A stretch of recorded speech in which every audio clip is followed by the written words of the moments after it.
دلچسپ ویڈیوز کے لیے چینل کو سبسکرائب کر لیں اور ساتھ ہی بیل آئیکن بٹن پر کلک کر لیں تاکہ ہر آنے والی ویڈیو آپ کو سب سے پہلے مل سکے۔ ایپیسوڈ 6 پیشکش میرے کارواں، تم کب سو کر اٹھے ہو؟ کوئی 10 منٹ پہلے، اس نے جواب دیا۔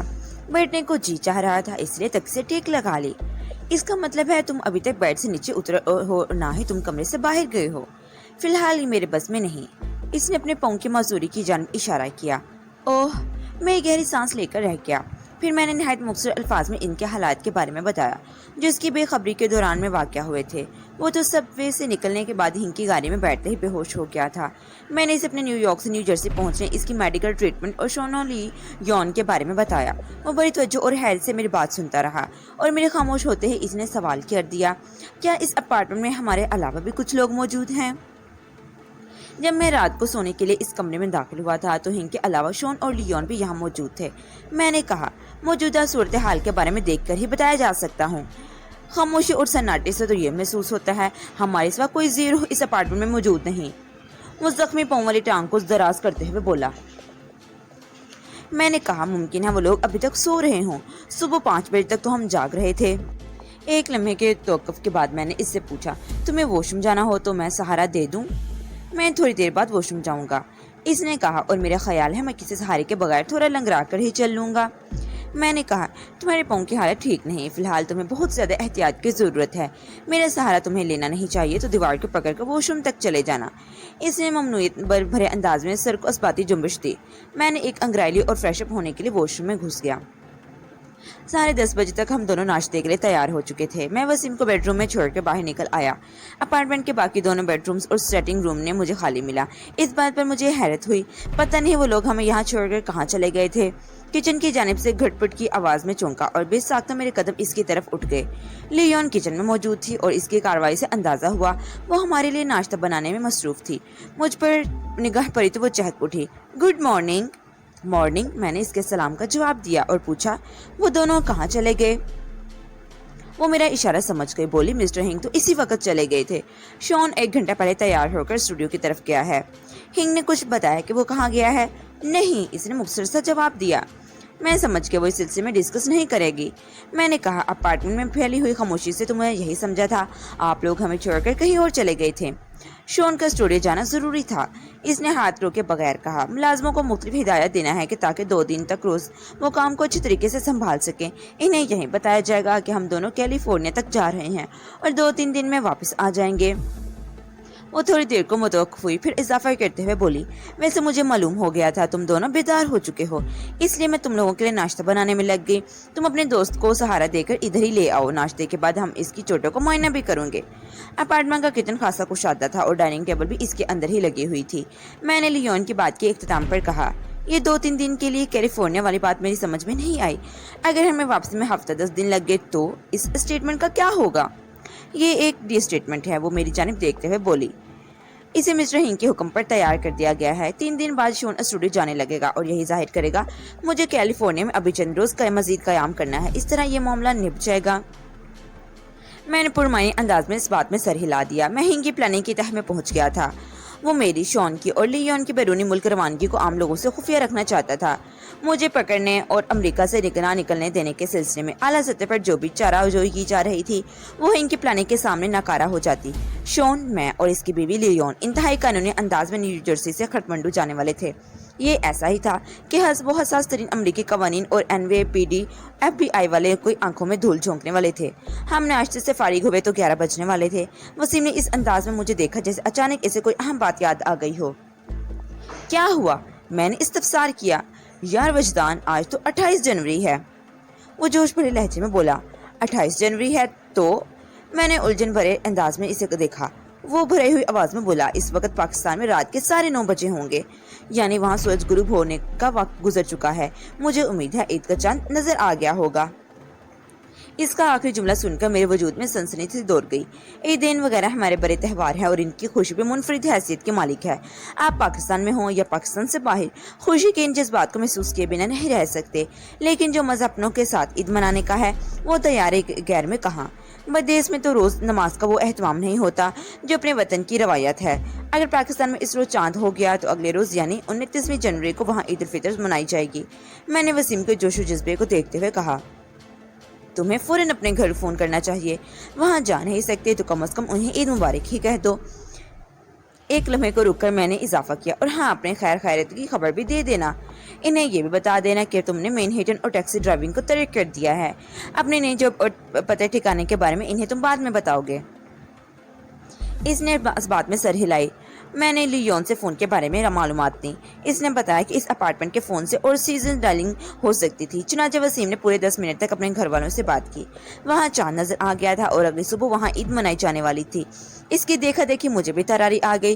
عید خوشی کا ایک بہت بڑا موقع ہے اور اپنوں سے دور بسنے والوں کو اس کی اہمیت کا کچھ زیادہ ہی احساس اور قدر ہوتی ہے۔ پاکستان میں میرے بھی بہت سے خیر خواہ موجود تھے، مگر میں اپنے حالات کے پیش نظر فردن سب سے بات نہیں کر سکتا تھا۔ چنانچہ میں نے صرف ایک کو سرکل کیا اور اس کے گھر کا نمبر ڈائل کیا۔ میری مطلوبہ آواز ہیلو کی صورت میں سماعت تک پہنچی تو میں نے بے اختیار کہا، صدف، چاند رات مبارک ہو اور عید کی بھی پیشگی مبارکباد قبول کرو۔ اوہ وجدان! اس کی ہجانی بھری آواز مجھے سنائی دی۔ تم کہاں غائب ہو؟ میں نے کہا، تمہارے کان میں بول رہا ہوں، کیا مجھے وش نہیں کرو گی؟ تمہیں بھی بہت بہت عید مبارک ہو، وہ جذبات سے لبریز آواز میں بولی۔ میرے فون کا collar I D dial USA کا کوئی نمبر شو کر رہا ہے۔ میں نہیں جان سکتی تم کس اسٹیٹ میں ہو، البتہ ایریا کو ڈیسین 32 لکھا آ رہا ہے۔ 732 نیو جرسی اسٹیٹ کا ایئر کوڈ ہے اور میں جرسی سٹی سے بات کر رہا ہوں۔ میں نے ٹھہرے ہوئے لہجے میں کہا، نیو جرسی کا دوسرا ایریا کو ڈسکس 09 ہے۔ تم سے بات کرنا کتنا اچھا لگا رہا ہے، وہ مسرت بھرے لہجے میں بولی۔ کب تک امریکہ میں رکنے کا ارادہ ہے؟ پاکستان کب آ رہے ہو؟ وہ کی سانس میں سوال پوچھ گئی۔ میں اس کی بے تابی اور اپنے حالات کی نزاکت کو بخوبی سمجھ رہا تھا۔ چنانچہ میں نے کہا، کہیں آنا جانا کب میرے اختیار میں تھا؟ میں یہاں کے وقت کے مطابق آج رات کسی امریکہ میں پرواز کر جاؤں گا۔ میری اگلی منزل نیپال کا شہر کھٹمنڈو ہوگی۔ بہرحال، ایک لمحے کے توقف سے میں نے اضافہ کرتے ہوئے کہا، انشاءاللہ بہت جلد ہماری ملاقات ہوگی۔ ساحل کا کیا حال ہے؟ اس نے تشویش بھرے لہجے میں کہا۔ میں دریافت کیا، تم اسے پانے میں کیا کامیاب ہو گئے ہو؟ ہماری جب بھی بات ہوتی وہ ساحل کی خیر ضرور معلوم کرتی تھی۔ وہ ساحل کے لیے بڑی فکر مند رہتی تھی اور یہ فکر مندی مصنوعی نہیں بلکہ حقیقت پر مبنی تھی۔ میں صدف کے جذبات اور احساسات کو پوری تفصیل سے جانتا تھا۔ میرے اور ساحل کے درمیان جس نوعیت کی دوری حائل ہو گئی تھی، اس کی روداد سننے کا وقت وہ نہیں تھا۔ چنانچہ میں نے نہایت مختصر سا جواب دیا، میں ساحل کے سلسلے ہی میں کھٹمنڈو جا رہا ہوں۔ کھٹمنڈو میں تمہارا قیام کس جگہ ہوگا؟ فی الحال اس بارے میں کچھ نہیں جان سکتا، میں نے گول مول جواب دیا۔ وہ میری مجبوری کو سمجھتے ہوئے بولی، ٹھیک ہے، وعدہ کرو تم کھٹمنڈو پہنچ کر مجھ سے رابطہ کرو گے اور مجھے اپنے پتے ٹھکانے سے بھی آگاہ کرو گے۔ میں نے یہ وعدہ کرتے ہوئے الوداعی کلمات کا استعمال کیا اور خدا حافظ کہہ کر ٹیلی فون پر رابطہ موقوف کر دیا۔ صدف میری زندگی کے ایک بڑے حصے پر قابض تھی، لیکن حالات کے ستم ظریفی نے ہمیں ایک دوسرے سے دور کر دیا تھا۔ صدف بہت ہی کھلے دل اور کشادہ ذہن کی مالک تھی۔ میں نے اپنی زندگی میں آنے والی لڑکیوں سے اسے بہت مختلف پایا تھا۔ میرے تجربے کے مطابق صدف ایک ایسی لڑکی تھی جو میرے مسئلے کو جانتی تھی، اور یہ بہت بڑی بات تھی۔ بعض انسان ساری زندگی ایک ساتھ گزار دیتے ہیں مگر ایک دوسرے کے مسئلے کو سمجھ نہیں پاتے۔ اس کے حل کرنے کی تو بات کہیں آگے کی ہے۔ ہم فون سے فارغ ہوئے تو لیون وسیم کی چوٹوں کے معائنے میں مصروف ہو گئی۔ بازو والے زخم پر اس نے نئی بینڈیج کی اور کہا، خون کا رساؤ رک گیا ہے۔ میں نے جو نئی پٹی باندھی ہے اسے 2 دن تک کھولنے کی ضرورت نہیں۔ آج کل موسم خاصا ٹھنڈا ہے، لہٰذا فکر کی کوئی بات نہیں۔ ٹکنے کی چوٹ کے بارے میں کیا کہتی ہو؟ میں نے کہا۔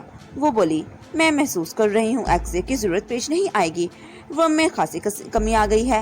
اگر فریکچر وغیرہ کا مسئلہ نہ ہوتا تو اب تک سوجن اور بھی بڑھ چکی ہوتی۔ بہرحال ہفتہ بھر تو اسے آرام کرنا ہی ہوگا۔ ہمارے جانے کے بعد شون یہ بآسانی اس کی دیکھ بھال کر سکتا ہے۔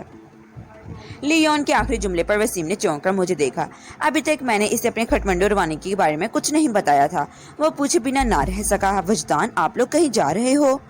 میں نے اس بات میں گردن ہلا دی۔ کہاں؟ اس کے لہجے کی حیرت چندر ہو گئی۔ میں نے کہا، اب بھی بتاتا ہوں۔ لیون کے شاید اس کی موجودگی میں بات نہیں کرنا چاہتا۔ وہ فرسٹ ایڈ یا کسی باکس کو سمیٹتے ہوئے بولی، تم لوگ گپ لگاؤ، میں دیگر کام کا دیکھ لوں۔ نہ جانے سے پہلے ایک مناسب سی تیاری بھی کرنی ہے۔ لیون نے دوسری مرتبہ جانے کا ذکر کیا تو وسیم بے حد الجھن زدہ نظر سے مجھے تکنے لگا، اور جب لیون کمرے سے رخصت ہو گئی تو وہ پھٹ پڑا، یہ جانے کا کیا چکر ہے وجدان؟ میں نے نہایت ہی مختصر الفاظ میں اسے اپنے ہنگامی پروگرام سے آگاہ کیا۔ اس نے نہ صرف پوری توجہ سے میری بات سنی بلکہ وہ معاملے کی نزاکت کو بھی بخوبی سمجھ گیا۔ ایک گہری سانس لیتے ہوئے اس نے کہا، وجدان، اگر تمہیں ساحل کا کوئی سراغ مل گیا ہے تو پہلی فرصت میں تمہیں اس کی جانب روانہ ہو جانا چاہیے۔ پھر ایک لمحے کے توقف سے اس نے اضافہ کیا، اس مجبوری نے مجھے بے بس کر دیا ہے۔ اس نے پٹی پاؤں کی جانب اشارہ کیا۔ افسوس، میں اس مشن میں تمہارا ساتھ دینے کے قابل نہیں ہوں۔ Wish you good luck.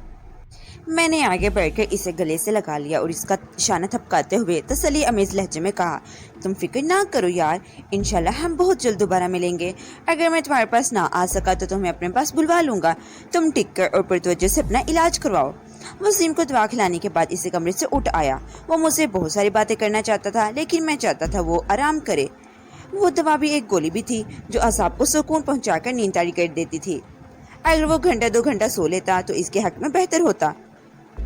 Leone اپنے بیڈ روم میں کپڑوں والی الماری کو الٹ پلٹ کر رہی تھی۔ مجھے دیکھ کر اس نے ہاتھ روک لیا۔ تھوڑی دیر بعد ہم سیٹنگ روم میں بیٹھے آئندے کے پروگرام پر گفتگو کر رہے تھے۔ لیون ایک پرعزم لڑکی اور وہ زندگی میں تھرل کی خواہاں تھی۔ ایڈونچر کا اسے موقع ملتا رہا تھا تو پھر اس نے بڑھ کر چاہتی تھی۔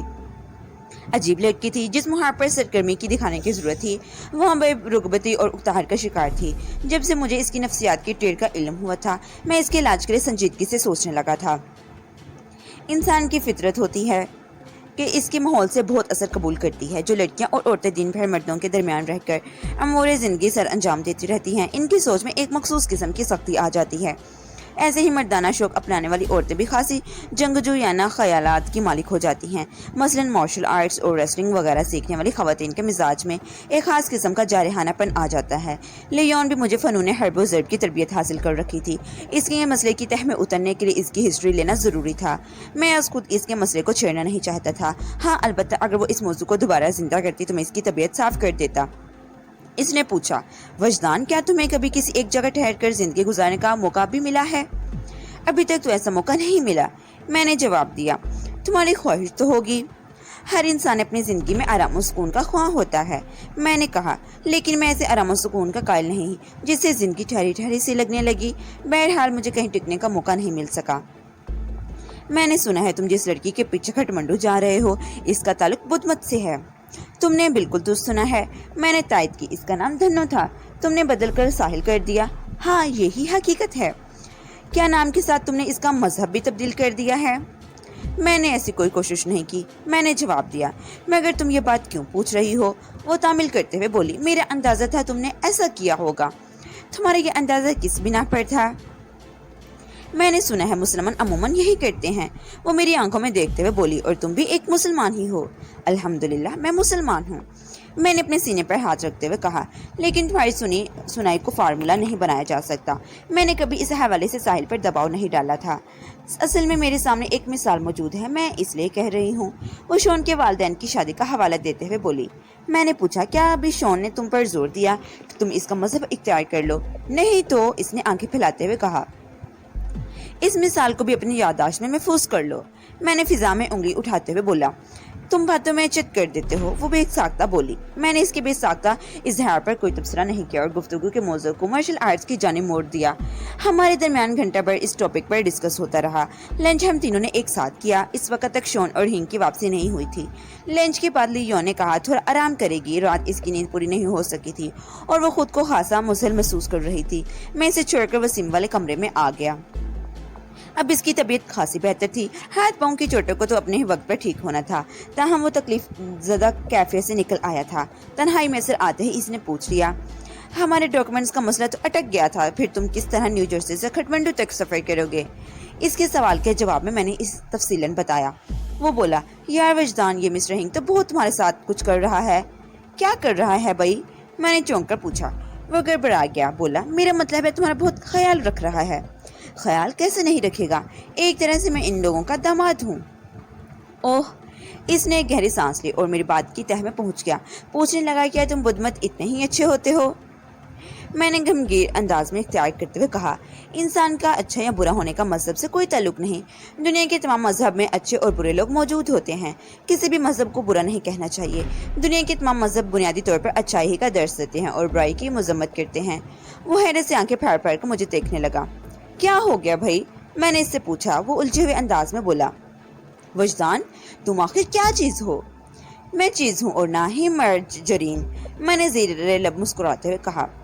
مجھے تم نہ چیز ہی سمجھو۔ میں دانستہ وسیم سے مزاح کے رنگ میں بات کر رہا تھا کہ اس کا دل بہلاتا رہا۔ وہ ایک قابل بھروسہ اور سچا انسان تھا۔ ہمیں ایک ساتھ بہت کم وقت گزارنے کا موقع ملا تھا اور آئندہ میرے حالات کا اون کی کروٹ بیٹھنے والا تھا۔ اس کے بارے میں قبل از وقت کچھ نہیں کہا جا سکتا تھا۔ تم کبھی انتہائی دنیا وار نظر آنے لگتے ہو اور کبھی دیندار بن جاتے ہو۔ وہ مجھے ٹٹولتی ہوئی نظر سے دیکھنے لگا۔ پتہ نہیں تم کیا کیا پڑھ اور سیکھ رکھا ہے۔ میں نے زندگی کا سبق پڑھ رکھا ہے اور انسانوں کی نفسیات سیکھنے اور جاننے کی کوشش کرتا رہتا ہوں۔ میں نے ایک ایک لفظ پر زور دیتے ہوئے کہا۔ میں جو کچھ بھی کہتا ہوں وہ میرا تجربہ ہے۔ تم بڑے تجربہ کار ہو یار وجدان، وہ معنی خیز انداز میں بولا۔ میں اسے مزید تجربے کی باتیں بتانے لگا۔ 5 بجے کے قریب مسٹر ہنگ شون کے ساتھ واپس آ گیا۔ وہ دونوں الگ الگ اس اپارٹمنٹ سے نکلے تھے، مگر یوں محسوس ہوتا تھا وہ پورے دن ایک ساتھ ہی رہے ہوں۔ ہنگ نے مجھے یہ خوشخبری سنائی کہ کام ہو گیا تھا۔ ہمیں رات 9 بجے کی فلائٹ سے نیو جرسی کو خیر بات کہنا تھا۔ وہ میرے اور لیون کے لیے ضرور شاپنگ بھی کر لایا تھا۔ وہ خاصا تھکا ہوا دکھائی دیتا تھا۔ مجھے یہ اندازہ لگانے میں دشواری محسوس نہ ہوئی کہ اسے تمام امور سے ٹالنے کے لیے بڑی دوڑ دھوپ کرنا ہوگی۔ اب میں تمہارے چہرے پر کام کروں گا، ہنگ نے کہا۔ کلر اسکیننگ زیادہ لمبا چوڑا کام نہیں، مجھے اس میں زیادہ دیر نہیں لگے گی۔ میں نے پوچھا، کھٹمنڈو میں میرے مزید کوئی رابطہ ہوا؟ نہیں، اس نے نفی میں گردن ہلائی۔ چائنا ٹاؤن کا کیا حال ہے؟ میں ادھر نہیں جا سکا، اس نے بتایا۔ ایک پبلک بوتھ سے میں نے اپنے ملازم سے بات کی تھی، اس نے بتایا وہاں سب ٹھیک ہے۔ حیرت ہے، مجھے اس بات کا یقین نہ آیا۔ کیا FBI والے اتنے ہی سست اور کامچور ہیں؟ وہ کچھ سوچتے ہوئے بولا، مجھے پہلے ہی شک تھا تمہارے ساتھ کوئی دھوکہ ہوا ہے۔ بہرحال حقیقت جلد ہی سامنے آ جائے گی کہ ٹرائی بیکا والے اپارٹمنٹ میں چڑھائی کرنے والوں کا تعلق FBI سے تھا یا پھر وہ کوئی دوسرا ہی معاملہ تھا۔ ایک لمحے کو رک کر اس نے کہا، تم اس سلسلے میں اپنے ذہن کو کیوں تھکاتے ہو؟ میں ہوں نا۔ چائنا ٹاؤن، ٹرائی بیکا، حتیٰ کہ نیو جرسی میں بھی جو حالات پیش آئیں گے میں ان سے نمٹ لوں گا۔ پھر میں نے اس سلسلے میں ہنگ سے کوئی سوال نہیں کیا۔ میں نے محسوس کر لیا وہ کسی مصلحت کی بنا پر مجھ سے کچھ چھپا رہا تھا۔ ہو سکتا ہے کوئی ایسی گڑبڑ واقعہ ہو چکی ہو جس کا ذکر وہ مجھے پریشان نہ کرنا چاہتا ہو۔ میں نے بھی خاموشی اختیار کر لی۔ 1 گھنٹے کے بعد ہنگ نے اپنا کام مکمل کر لیا اور میری طرف دیکھتے ہوئے بولا، میں نے 19-20 کے فرق سے تمہیں شون بنا دیا ہے۔ اب تم لیون کے ساتھ اس کے شوہر کی حیثیت سے بآسانی سفر کر سکتے ہو۔ چھوٹی موٹی مشکلات کو لیون خود ٹیکل کر لے گی۔ تم خود بھی میک اپ اچھی طرح خاصی مہارت رکھتے ہو۔ اگر ضرورت پڑی تو اپنے چہرے کی ٹچنگ کر سکتے ہو، تمہاری ضرورت اور حالات کو دیکھتے ہوئے۔ میں نے ترمیم تبدیل کرنے کی کوشش نہیں کی۔ اس کے بعد مجھے شون کی دستخط خطنے کی پریکٹس کرنی ہوگی۔ اس کے نام سے جاری تمام کریڈٹ کارڈز اب میرے استعمال میں آنے والے تھے۔ میں نے تھوڑی کوشش کر کے ان کے پن کوڈز کو اپنے ذہن میں مصروف کر لیا۔ اس کے علاوہ ان پن کوڈز کو ایک ڈائری میں بھی نوٹ کر لیا۔ لیون کے پاس بھی تھی، اس کے ذاتی کارڈز موجود تھے۔ کریڈٹ کارڈز زنانہ زندگی کو خاص آسان بنا دیا ہے، بشرط یہ کہ ان کو افورڈ کر سکتے ہوں۔ جو بینک آپ کو یہ سہولت دیتا ہے وہ اپنے فائدے کو پہلے دیکھتا ہے۔ امریکہ میں اب تو تقریباً پوری دنیا میں کریڈٹ کارڈز بڑی فراوانی سے استعمال کیے جا رہے ہیں۔ پچھلے 1-2 سال سے پاکستان میں بھی ان کا سیلاب سا آیا ہوا ہے۔ لیون نے اس دوران میں پیکنگ کر لی تھی۔ مجھے کسی قسم کی خاص ضرورت نہیں تھی، لیکن ہم دونوں سیاحت کے لیے نیپال جا رہے تھے، لہٰذا بعض تقاضے نبھانا ضروری تھے۔ ہم دونوں نے ایک ایک سفری بیگ اور فوٹوگرافی کے لیے ضروری آلات رکھ لیے تھے۔ پروگرام کے مطابق ہمیں ذرا جلدی سے نکلنا تھا۔ نیو یارک ایئرپورٹ کے نزدیک ہم کسی ریسٹورنٹ میں بیٹھ کر کچھ کھاتے پیتے، پھر میں اور لیون ایئرپورٹ کی جانب روانہ ہو جاتے۔ شون کو وسیم کے پاس گھر ہی میں رہنا تھا۔ ہنگ ریسٹورنٹ تک ہمارا ساتھ دیتا اور وہیں سے ہمیں رخصت کر دیتا۔ جب تمام تیاریاں مکمل ہو گئیں تو ہنگ نے مجھ سے کہا، میں ذرا کھٹمنڈو میں جانو سے رابطہ کر کے اسے تمہاری آمد کے بارے میں کنفرم کر دوں تاکہ وہ لوگ تمہیں ایئرپورٹ سے سیدھا سٹی اسپتال لے جائیں جہاں پر ڈاکٹر مونگ اور ساحل موجود ہیں۔ یہ کچھ عجیب سا نہیں ہو جائے گا مسٹر ہنگ؟ میں نے الجھن زدہ انداز میں کہا، ہم سیاحت کی غرض سے نیپال جا رہے ہیں، اصولی طور پر ہمیں ایئرپورٹ سے نکل کر کسی ہوٹل کا رخ کرنا چاہیے۔ وہ جو چھیلے انداز میں بولا، میں نے اس کا بھی بندوبست کر رکھا ہے۔ کھٹمنڈو کے انا پورنا ہوٹل میں تم دونوں کے نام سے ایک کمرہ بک کروا دیا ہے۔ انا پورنا خوبصورت لوکیشن کا ہوٹل ہے۔ اوہ، میں نے گہری سانس خارج کی اور تصریفی نظر سے ہنگ کو دیکھا۔ انا پورٹل ہوٹل میرا دیکھا ہوا تھا۔ انا پورنا کے معنی بلندی کے ہیں۔ مذکورہ ہوٹل بھی خاصی بلندی پر واقع تھا۔ ویسے انا پورنا کے نام سے وہاں ایک پہاڑ بھی موجود ہے۔ ہم اپارٹمنٹ سے رخصت ہونے لگے تو شون نے سرگوشانہ انداز میں مجھ سے کہا، لیون خاصا خس کی ہو عورت ہے، اس کی ایسی حرکت کا برا نہ منانا۔ Don't worry and take heart. میں نے اس کے شانے کو تھپتھپایا۔ میں اسے ہینڈل کر لوں گا۔ ایک لمحے کو رک کر میں نے اضافہ کیا، اور کوشش کروں گا جب یہ تمہارے پاس آئے تو خسکی ہوئی نہیں بلکہ سدھری ہوئی ہو۔ تم میری بات سمجھ رہے ہو نا؟ وہ جلدی سے اس بات میں سر ہلانے لگا۔ ہم اپارٹمنٹ سے روانہ ہوئے اور ایک ریسٹورنٹ میں جا بیٹھے۔ وقت رخصت وسیم بڑے جذباتی انداز میں مجھ سے بغلیگ ہوا تھا۔ میں زبان سے کچھ بولنے کی بجائے تسلی آمیز انداز میں اس کی پیٹھ پر تھپکا پاتا رہا۔ ہم بڑے جذباتی انداز میں موجود ہوئے تھے۔ مسٹر ہنگ بہت چپ چاپ اور سنجیدہ نظر آ رہا تھا۔ میں نے اس کی وجہ پوچھی تو وہ بولا، شاید بدھا کی مرضی نہیں کہ ہم ایک ساتھ کسی خوشی کو انجوائے کر سکیں۔ خیر۔ وہ ذرا دیر کو متوقف ہوا، پھر بھرائی ہوئی آواز میں بولا، تم ایک اہم مشن پر ہو جا رہے ہو۔ بدھا تمہیں کامیابی دے، خوشیوں کے اور موقع بھی آتے رہیں گے۔ میں نے اپنے اندازے کے پیش نظر اسی کے سوال کیا، کیا تم نے کوئی خاص پروگرام بنا رکھا تھا؟ ہاں، اس نے اس بات میں گردن ہلائی۔ چند روز بعد نیا سال شروع ہونے والا ہے۔ چائنا ٹاؤن میں بڑے جوش و خروش سے ہیپی نیو ایئر کی تقریبات منعقد ہوتی ہیں۔ ایک جشن کا سماں ہوتا ہے۔ تم چینی کے نئے سال کی آمد کی بات کر رہے ہو نا؟ بالکل، میں نے اس مرتبہ یہ تہوار تمہارے ساتھ منانے کا پروگرام بنا رکھا تھا۔ میں نے پوچھا، ویسے چینی سال کب سے سٹارٹ ہو رہا ہے؟ اس سال 12 فروری سے چینی نئے سال کا آغاز ہو رہا ہے، اس نے جواب دیا۔ ہنگ ہی کی زبانی مجھے پتا چلا تھا کہ چینی نئے سال کے آغاز کے لیے ایک خاص فارمولا موجود ہے۔ ہر عیسوی کیلنڈر میں 19 جنوری کے بعد جو بھی پورا چاند نظر آتا ہے، وہاں سے چینی کیلنڈر کی ابتدا ہو جاتی ہے۔ اس سال عید الفطر یعنی یکم شوال 29 جنوری کو پڑ رہا تھا۔ امریکہ میں اس وقت 28 جنوری کی رات ہوتی۔ اس حساب سے پورا چاند یعنی 14 شوال 12 فروری کو پڑتا۔ میں نے مسٹر ہنگ کی اداسی دور کرنے کی خاطر کہا، زندگی رہی تو انشاءاللہ کبھی خوشی کا یہ موقع میں تمہارے ساتھ ضرور انجوائے کروں گا۔ تھوڑا رک کر میں نے اضافہ کیا، اور یہ تم کیوں سمجھتے ہو اس سال ہم ہیپی نیو ایئر ایک ساتھ نہیں منا سکیں گے؟ اس اینڈ میں ابھی مجھے پورے 15 دن باقی ہیں۔ وہ خاموش رہا، تاہم اس خاموشی میں بھی اس کے ہونٹوں پر ایک معنی خیز مسکراہٹ سجی رہی۔ میں نہیں جانتا وہ اس وقت اپنے ذہن میں کیا سوچ رہا تھا، مگر یہ بات یقینی تھی وہ مجھ سے پچھڑ کر بے حد ملول تھا۔ ایئرپورٹ پہنچنے کا وقت ہوا تو ہنگ نے ہمیں نیک خواہشات کے ساتھ رخصت کر دیا۔ ہم ایک کیب میں بیٹھ کر ایئرپورٹ پہنچے اور مختلف ایئرپورٹی مراحل سے گزرنے کے بعد بالآخر طیارے میں جا بیٹھے۔ مذکورہ مراحل میں کہیں بھی کوئی اڑچن پیدا نہ ہوئی، گویا مجھے اصلی شون تسلیم کر لیا گیا تھا۔ اس تسلیم و رضا میں مجھے لیون کا ایڈوینچر حاصل تھا۔ طیارے میں سوار ہونے کے بعد میں کچھ دیر تک بے چین رہا اور کبھی کسی بھی ناخوشگوار واقعے کے لیے خود کو ذہنی طور پر تیار رکھا۔ ایک مرتبہ کھٹمنڈو والے ایئرپورٹ پر ایک ناخوشگوار واقعے سے گزر چکا تھا۔ میں شوبھا اور دھنو ساحل کے ساتھ کھٹمنڈو سے دلی جانے کے لیے ایک طیارے پر سوار ہوا تھا اور پرواز سے پہلے ہی ہمیں نیچے اتارا گیا تھا۔ اس کے بعد ہم تینوں کو جس سلوک سے گزارا گیا وہ آج تک میری یادداشت میں محفوظ تھا۔ میں اس وقت بھی کھٹمنڈو جا رہا تھا، شاید کھٹمنڈو کے حوالے سے وہ واقعہ میرے ذہن میں تازہ ہو گیا تھا۔ تاہم خیرت گزری اور اپنے مقررہ وقت پر طیارے نے زمین پر چھوڑ دی۔ میں نے ایک طویل سانس خارج کی اور سیٹ کی پشت سے ٹیک لگا کر آنکھیں بند کر لی۔ کھٹمنڈو اور ہانگ کانگ کے ایئرپورٹ کو لینڈنگ کے حوالے سے دنیا کے مشکل ترین ایئرپورٹ میں شمار کیا جاتا ہے۔ کھٹمنڈو خطرناک پہاڑیوں کی وجہ سے ہانگ کانگ سمندر کے باعث طیارے پائلٹ کے لیے ایک کڑا امتحان ثابت ہوتے ہیں۔ بہرحال ہمارے طیارے نے بخیر و عافیت اپنی منزل کو چھو لیا۔ نیو جرسی سے کھٹمنڈو تک پہنچنے کے لیے ہمیں 2 طیاروں میں سفر کرنا پڑا تھا۔ راستے میں 1 گھنٹے کا بریک جرنی تھا کیونکہ ہمیں ڈائریکٹ فلائٹ نہیں مل سکی تھی۔ میں نہیں جانتا یہ وقت کی مجبوری تھی یا پھر نیو جرسی سے کھٹمنڈو تک کوئی ڈائریکٹ فلائٹ آتی نہیں تھی۔ ایئرپورٹ پر جنوس بنفس نفیس ہمارے استقبال کے لیے موجود تھا۔ پلے کارڈز کا سہارا لے کر وہ ہم تک رسائی حاصل کرنے میں کامیاب ہوا۔ میں شون اور لیون کے ناموں والے پلے کارڈز دے کر خود ہی ان کی طرف متوجہ ہو گیا تھا۔ مسٹر ہنگ نے جانوس کو ہمارے بارے میں بڑی وضاحت سے بتا رکھا تھا۔ کوڈ روز کے تبادلے میں ہم ایک دوسرے پر اعتماد کرنے کو تیار ہو گئے۔ جانوس کے ساتھ ایک باور شوفر بھی موجود تھی۔ جانوس لگ بھگ 50 سال کا ایک سانولا سا شخص تھا۔ دراز قامت اور مضبوط بدن، اس کی آنکھوں پر سیاہ چشمہ لگا رکھا تھا۔ سر کے بال آدھے سے زیادہ اڑ چکے تھے اور چندیاں بڑی وضاحت سے چمکتی نظر آ رہی تھی۔ جانوس کے مزاج میں ایک اکھڑا پن جھلکتا تھا۔ اس نے مصنوعی مسکراہٹ کے ساتھ ہم سے مصافحہ کیا اور ہم اس کی گاڑی میں جا بیٹھے۔ اگلے ہی لمحے گاڑی پارکنگ سے نکل کر کھٹمنڈو کی ایک کشادہ سڑک پر دوڑنے لگی۔ میں نے نیپال اور خصوصاً کھٹمنڈو میں خاصا وقت گزارا تھا اور یہاں کی راہ رسم سے بخوبی آگاہ تھا۔ انسپیکٹر بریندرا، انسپیکٹر اعظم خان، مایامتی، شوبھا اور دھنو ساحل کے ساتھ میں یہاں کے سڑکوں سے بہت گھوما تھا۔ کھٹمنڈو ہی میں نلگری سے میرا پہلا تعارف بھی ہوا تھا۔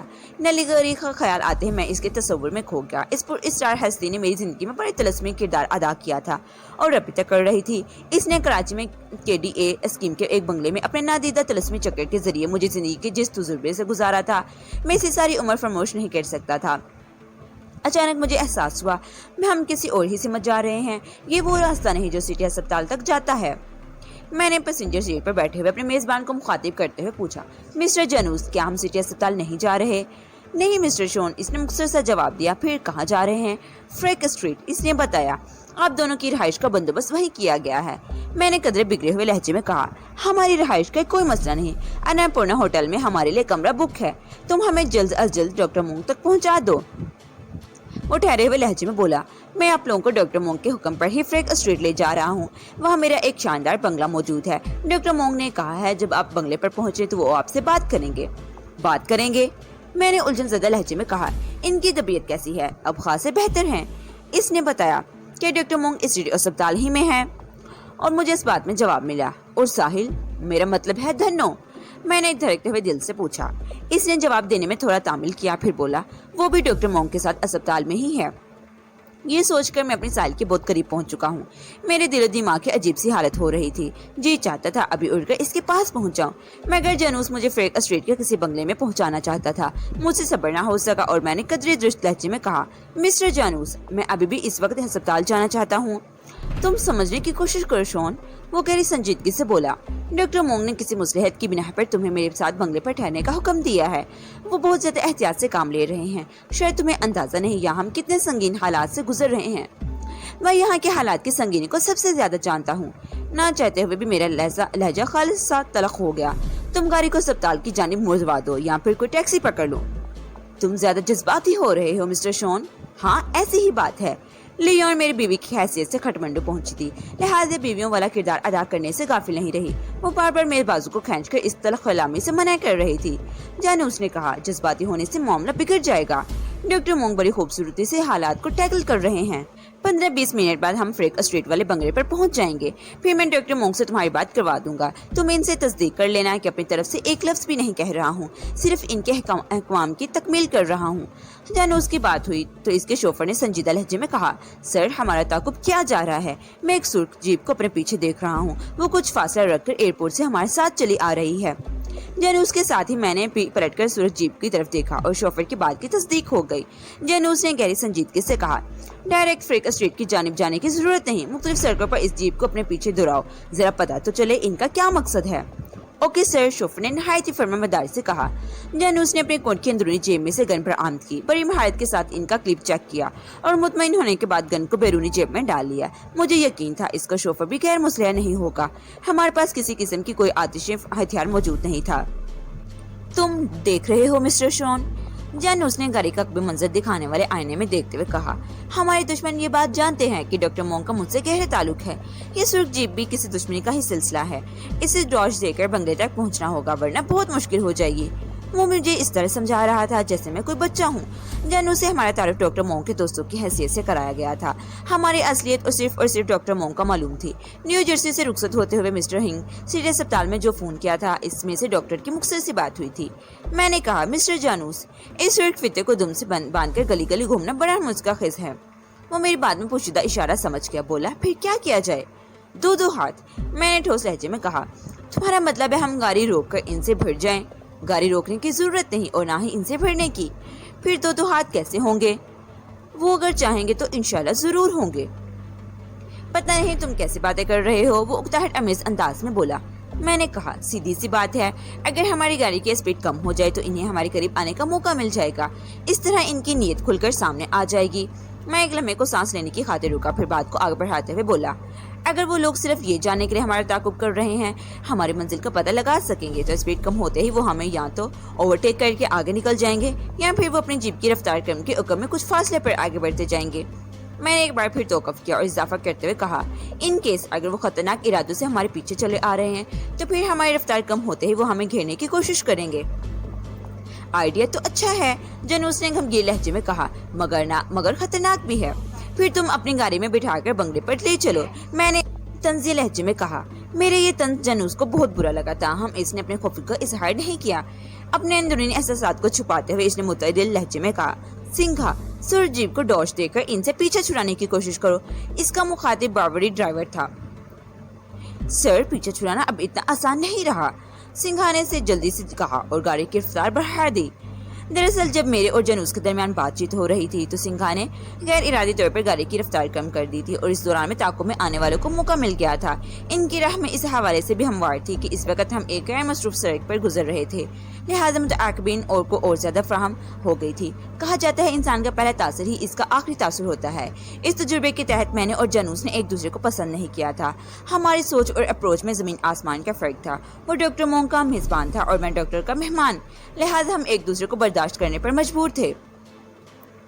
ایپیسوڈ 6 کا اختتام یہیں پر ہوتا ہے۔ ایپیسوڈ 7 دیکھنے کے لیے آگے سماعت فرمائیں۔